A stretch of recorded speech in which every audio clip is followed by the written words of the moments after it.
है वे तू इत्थे की करदा नशेया? मैं इत्थे पुड़ी लैन आया। जा फिर अपनी मां दा संदूक खोल। मेरा नशा तू है, मैं तेरा मरीज हाँ ते तू मेरी 3 सीसी वाली सरिंज है। जे तू शादी वास्ते हाँ ना कीती ते मैं झांबे नाल तेरी इज्जत लुट लेनी है। उसे झांबे दे नाल मैं तेनू झंब देना। अपना बुत्था भी वेख, एडा भी सोहना नहीं, पोचे मारन वाली टाकी वर्गा मुंह आ तेरा। खलो जा तेरे मर जान साईं। आए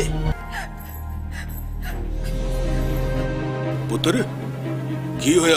की गल आ पुत्र, ब्लड प्रेशर अगरों थल्ले आ गईयां। की होया? शराज ने छत ते मेरे नाल टिंडी पापा करन दी कोशिश कीती है।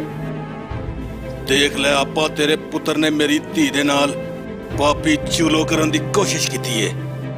जूस दे डब्बे वांगू घर दी इज्जत दा पटाका मारदे होए ओनू शर्म नहीं आई। ध्यान ना भाईजान, मेरा पुत्र बांदर किला ते खेल सकदा पर किसी दी इज्जत नाल नहीं खेल सकदा। पता नहीं किन्ना यसू पंजू खेलदी रही है ते इल्जाम मेरे पुत्र ते ला दिता। भाभी शर्म कर।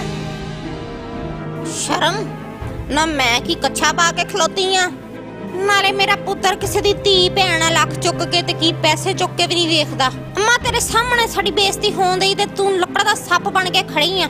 कुड़ी इल्जाम लाई जा रही है। अम्मी तेरे घोंसले वर्गे वालां दी कसम, मैं सच कह रही हां। ओ छलावा जिहा उत्ते ही सी, ਉਹਨੇ ਪਹਿਲੇ ਵੀ ਮੇਰੇ ਨਾਲ ਬਦਤਮੀਜ਼ੀ ਕੀਤੀ ਆ। ਉਦੋਂ ਤੇ ਮੈਂ ਉਹਦੇ ਥੋਕਾ ਲਈ ਚੰਡ ਮਾਰ ਕੇ ਨੱਸ ਗਈ ਸੀ। ਤੇ ਹੁਣ ਕਿੱਥੋਂ ਕੁ ਮੁੱਕ ਗਈ ਸੀ? ਅੰਮਾ ਤੂੰ ਨਹੀਂ ਕੁਝ ਬੋਲਦੀ, ਤੇਰਾ ਇੰਜਨ ਸੀਜ਼ ਹੋਇਆ। ਮੈਨੂੰ ਇਹ ਦੱਸ, ਗਲੀ ਦੇ ਮੁੰਡੇ ਮਰ ਗਏ ਸੀ ਜਿਹੜਾ ਮੇਰੇ ਮੁੰਡੇ ਨੇ ਤੈਨੂੰ ਛੇੜਨਾ ਸੀ? ਪੁਲਿਸ ਮੁਕਾਬਲਾ ਕਿਸੇ ਹੋਰ ਨਾਲ ਤੇ ਫੈਰ ਮੇਰੇ ਪੁੱਤਰ ਨੂੰ, ਤੇਰੀ ਤੇ ਭਾਬੀ